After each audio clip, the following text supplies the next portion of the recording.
You're listening to the Live Life Loved podcast with Dr. Nicole Berryhill at nicoleberryhill.com.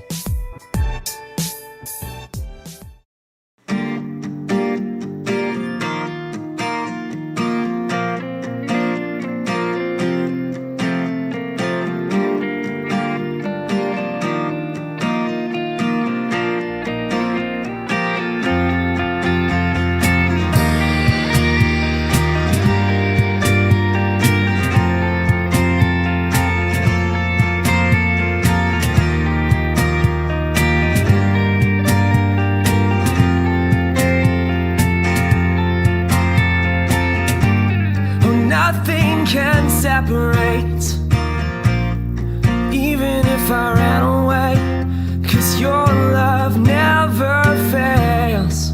No, no.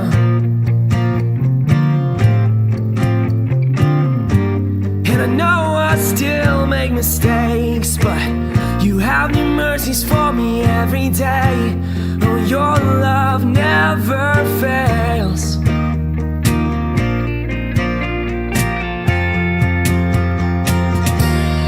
Stay the same through the ages, and your love never changes. There may be pain in the night, but joy comes in the morning. And when the oceans rage, I don't have to be afraid, because I know that you love me. And your love never fails.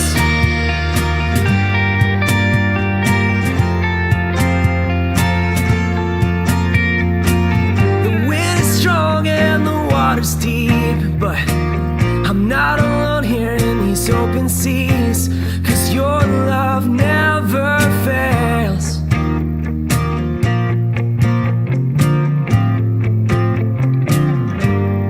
Chasm was far too wide.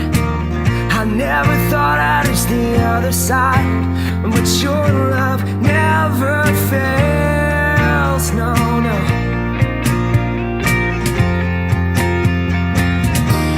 And you stay the same through the ages. And God, your love never changes. There may be pain in the night, but joy comes in the morning. And when the oceans rage, I don't have to be afraid, because I know that you love me. And oh, your love never fails.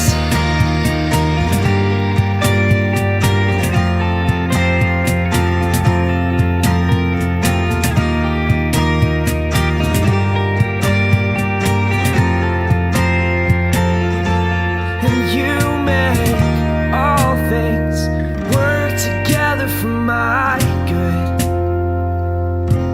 and you make all things work together for my good. Yeah, you make all things work together for my good. Oh, and you make all things work together for my good. Oh,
It's time for the Live Life Loved podcast with internationally renowned author and speaker, Dr. Nicole Berryhill.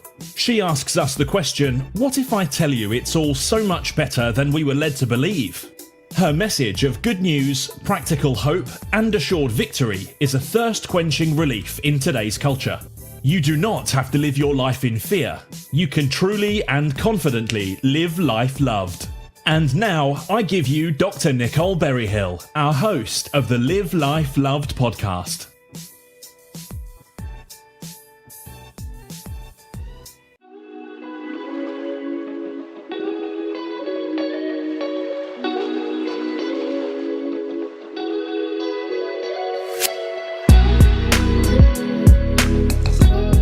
Hey friend, welcome back. I'm so glad you're here.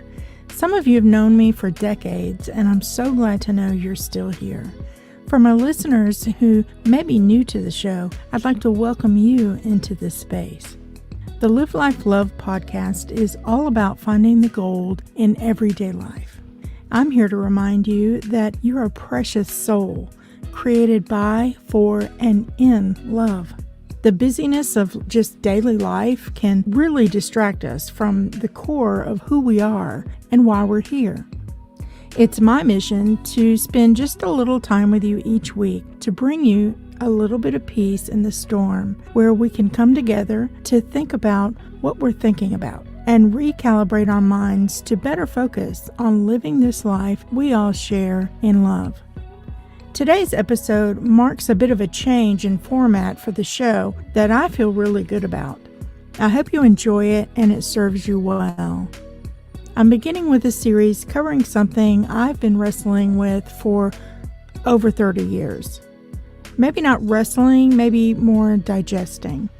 To be honest, I've been struggling with how to convey this information in a way that communicates the many layers of meaning of love, truth, consolation, rapture, peace, wholeness, welcoming, inclusion, and just so very, very much more.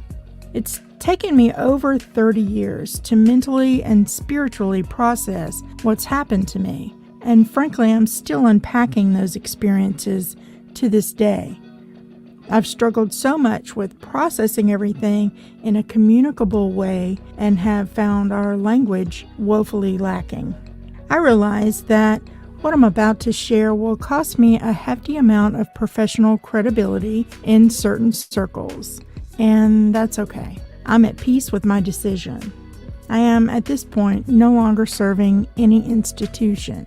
I've been a minister for nearly a quarter of a century now, having served other ministers all over the globe. From this point forward, it's just me sharing my experience with the divine with you. My real tangible experience. It is what it is. Take my words as you will. I'm whole with this. Now, I've experienced 3 separate near-death experiences, or what is often referred to as NDEs. One in the den of the home I grew up in my late teens. One in the den of the home I grew up in during my late teens. One in the hospital during the birth of my twins in my early 30s, and one in my home during my late 40s. These encounters with the other side have radically changed my relationship with God and my fellow humans. I'm going to do my best to share those experiences with you in this series. My prayer is that my story serves your soul well. I've only shared parts of my story with a small gathering of my closest brothers and sisters in ministry at a conference several years ago. It was well over 3 decades ago when I first experienced the first of the miracles that obliterated all of my cognitive dichotomy as it relates to my faith. I should probably inject a little background to help put that idea into context. I've attended church my whole life. My grandpa was a Methodist minister. Everyone just called him the preacher. So I went to summer Bible school either out at my grandmother's place at their church or at our local church every summer. I was pretty much at church every time the doors were open as I grew up. I was an acolyte during the services, I worked in the nursery, I was active in my local youth group, and went on to serve as president of our church's UMYF group, which is United Methodist Youth Fellowship. I went on to become a Christian counselor, serving people in their deepest times of need for basically the rest of my life. In that time, I founded what is now the broadest reaching non-denominational ministry association for independent fellowships, with members on every inhabitable continent on earth. And later, the association's seminary, to provide the educational foundation and support those independent ministers would need to thrive in the real world. I passed those torches of leadership into loving and capable hands back in 2016 to pursue other endeavors. But I can easily say that connecting those souls and working to empower them in what was then a very closed field of service is easily one of my greatest journeys, second only to being the mom of my 4 incredible daughters. And I'm super proud of what we all accomplished together. Each and every minister I had the privilege to work with during that magical time are, to this day, considered some of my closest friends. I share all of that to frame what I'll be sharing with you in this series. It has taken me all this time to unpack, see clearly, and fully digest my experiences with what most would refer to as the afterlife, and the following unveilings to arrive here. There have been ongoing, what I call knowing downloads, that I cannot explain ever since. I've been essentially overwhelmed trying to unpack even the smallest segment of these experiences. And being a psychological researcher focused on neurotheology for essentially the last decade, working to settle the juxtaposition between what I experienced firsthand and what I have been taught and lived literally my entire life. Make no mistake, God is very real. He's amazing. You are intrinsically a part of Him in all you do, on purpose. You are intimately loved in a way that saturates the entirety of the universe. Our language is simply not adequate to explain what I now know, but I'm here to really give it my best effort because I absolutely know the world needs to hear it. I'll do my very best to communicate the unbelievably good news that many allude to but few truly understand in its divine fullness. I have indeed, quote, crossed over on 3 separate occasions in my life here on earth. I'll do my very best to share my full experiences with you to help you see and understand the glory that I have seen. Ultimately, I'm changed, period. Our faith is not for nothing. Call me a weirdo or maybe a blasphemer for breaking away from certain dogmas as a result of what I've experienced firsthand, or frankly, call me whatever you want. I know what I know. I feel like I've unpacked it enough for myself over these many years to be able to finally share as much as I'm able in a real way. Now, when I say that my experience have multiple and infinite layers of meaning that have taken me nearly 30 years to get my head around, I mean exactly that. I'm still regularly experiencing more revelations of meaning and context as I continue to grow spiritually. One thing I say often is that I no longer have faith per se. I have proof. At least enough proof for me. I want you to have the same blessed assurance that I have in my bones. I'm bold in His heart, and you should be too. I'll start here with my first experience. In my late teens and early 20s, I had pretty severe hypoglycemia, which is chronically low blood sugar. I had to micromanage what and how often I ate during the day. If I overslept or got busy with a task and forgot to eat, I would feel tingly or dizzy and vertigo, and often I would experience audio symptoms like everything sounded as if I were listening through a muffled tube. And in the worst events, I would faint or pass out. There were several times when my mom would just randomly find me laying at the bottom of the stairs or just in a haze. I had to keep sugar tablets or pieces of hard candy on me at all times for emergencies.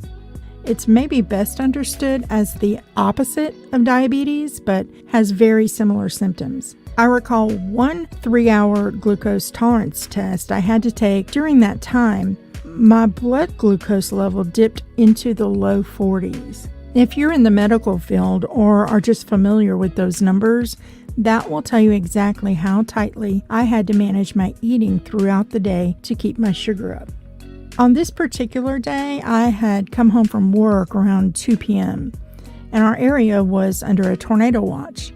Here in North Alabama, that is a regular occurrence during certain times of the year, and we're well educated from a young age on what precautions we should take to stay safe. Mainly, we go to the safest room in the house and just wait it out. Touchdowns are super rare, but they do happen, so heading to the den at our house and turning on the weather coverage was basically an ingrained response. I pulled into the driveway as I heard the warning on the car radio. It was looking especially dark and stormy outside, and the rain had just begun. So I walked in through the carport door. Our house was a standard 1970s split level, so coming in from the carport put you in the kitchen on the middle floor of the house. About this time, the tornado warning sirens began to go off, so I just did what we do. I headed downstairs to the den and turned on the TV, which showed the tornadic movement very close to our area. Now, our den was pretty large, and most of it had that shaggy dark brown carpet that so many homes did back then. There was maybe a 10 by 15 foot recess that used to be my playroom growing up, but we'd knocked out that wall and hadn't yet carpeted that area, so it was basically just a bare cement floor with a throw rug on it at this point. This was by far the safest spot in the house, as it sort of tucked partially under the middle floor above.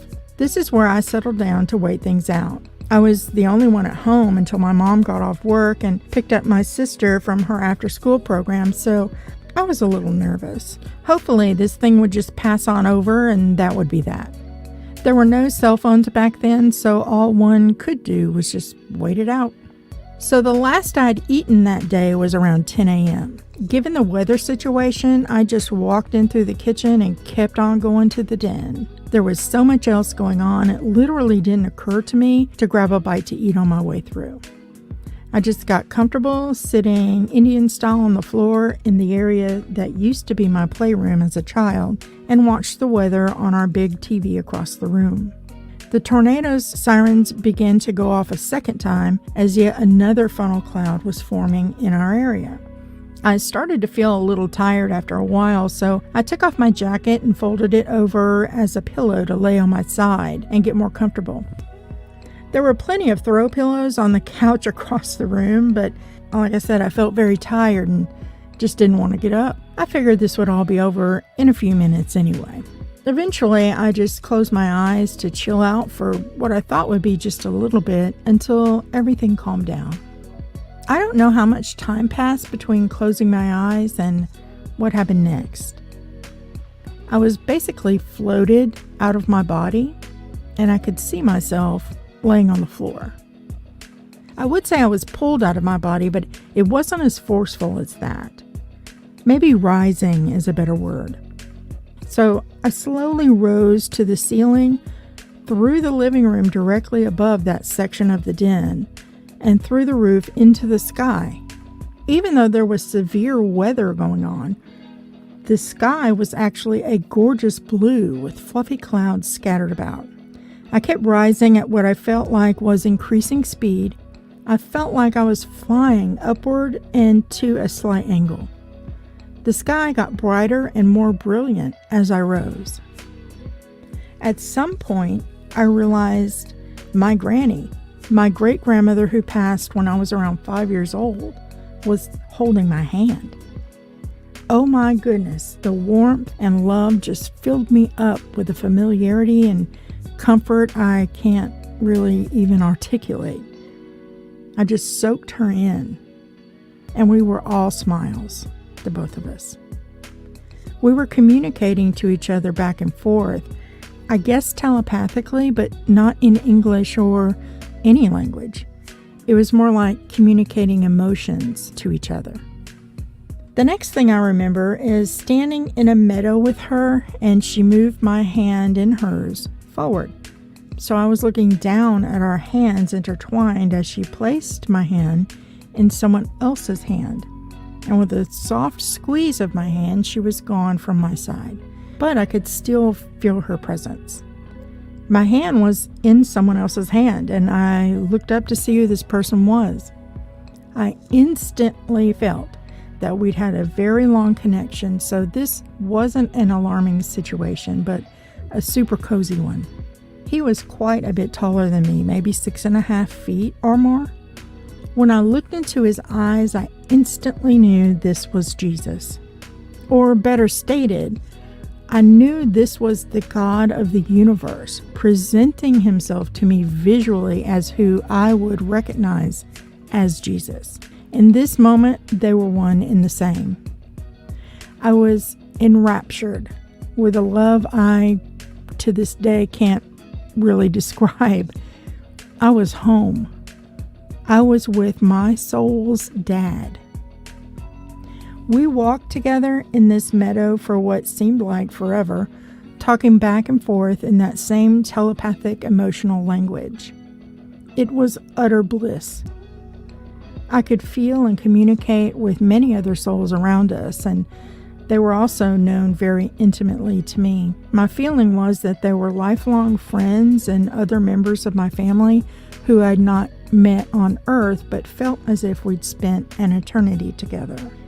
I could also feel that even the air was alive, and everything around us was alive. Everything, and I mean everything, was singing the most incredible music all the time. Music I can vaguely compare to a hive of bees buzzing, but larger and incredibly, incredibly beautiful and peaceful and uplifting and joyous. Everything around us was gorgeous. There were flowers with colors we don't even have names for here. The trees around us were a million shades of the most incredible greens. As a former art student whose medium of choice for many years was oil on canvas, I'm telling you for a fact these colors don't exist here. And those colors were alive. During this whole time I was there, I continually realized that I just knew things I would have no other way of knowing. Too much to try to share here all at once, so I'll probably start a separate series once I've communicated my experiences with you in this series. Some of these knowings are actually now coming into scientific confirmation through the field of quantum physics. I know, it's really weird. So anyway, we walked and talked for a very long time. The temperature was perfect, the light was a gorgeous warm glow absolutely everywhere, and the light was literally alive and all-encompassing and made of love. The best I can describe the sensation of being in that light is if you imagine falling into a giant pool of warm honey. It's like swimming in a giant hug, but you're living there and the hug is everywhere and everything. As we were spending this wonderful time together, at one point I heard a muffled call from very far behind me that said, "Nikki." This was my family's nickname for me growing up, but I didn't realize that in the moment. I didn't have any emotional connection to the word, which is weird. I just knew it was being called out to me specifically. That only makes sense when you realize I'd been there for what felt like years speaking in our telepathic emotional language. So I felt emotionally the intention of the word was for me, but I had no understanding of the word itself. Again, weird, I know. I heard the muffled call behind me a couple more times and then Jesus turned to me and picked up my other hand to hold in his hand, and he looked me in the eyes, and he said, "My love, it's time for you to go back now." I literally said, "Go back where?" He replied with, "You need to go back now. You still have much to do. I'll be with you the whole way, don't worry." And then he let go of my hands. Instantly, I felt I was being pulled backwards, and the muffled calls of "Nikki, Nikki, wake up," got more and more clear, and then I felt like a boulder back into my body. It was kind of painful. I was freezing on the cold floor, laying on my back. This woman was shaking my shoulder, saying, "Nikki, Nikki, wake up." I opened my eyes, and I didn't immediately recognize her and didn't understand what her words meant. She said several sentences before I began to understand English again and recognized that she was my mom. She had orange juice and I believe some hard candy, and I sipped on the juice and she had me put the candy under my tongue. Slowly I began to warm up and come to, as they say. Eventually I told her about my experience later that evening. We did the math together, and this whole experience that felt like literally years to me started around the time I closed my eyes, maybe 2:30 that afternoon, until she got home at nearly 6. I was around 17 or 18-ish, I think, when this happened, and it took me a really long time to process it. This was the late 80s, and there weren't many resources to seek out about this kind of thing. There was no internet, and I found almost nothing at the library. I didn't even know there was a word for it. I handled it like most of us Gen Xers did back in the day. I just put it in the back of my mind and went on with life.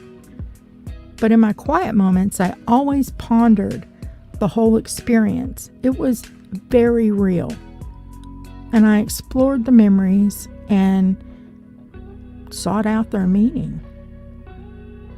Every now and then, even to this day, I'll see or hear some random thing that frankly makes me cry and long for home. That home. Our real home. But I live here, and I have a life here to live and people to love. Since that day back in my teens, I've always felt that I was walking through this life with one leg on earth and one leg in eternity. I haven't always processed it well either, but I've done my best with what I had available to me at the time. I feel incredibly blessed that I've had 2 additional experiences since then in my life. And I'll share the second experience with you that happened during the birth of my twins in the next episode. I hope to see you there.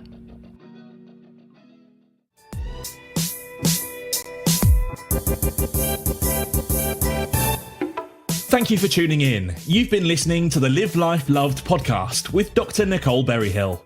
Be sure to subscribe, like, and share over your social media to help spread the love. Be sure to sign up for the free Live Life Loved newsletter today at nicoleberryhill.com for bonus weekly content to help you live your life loved.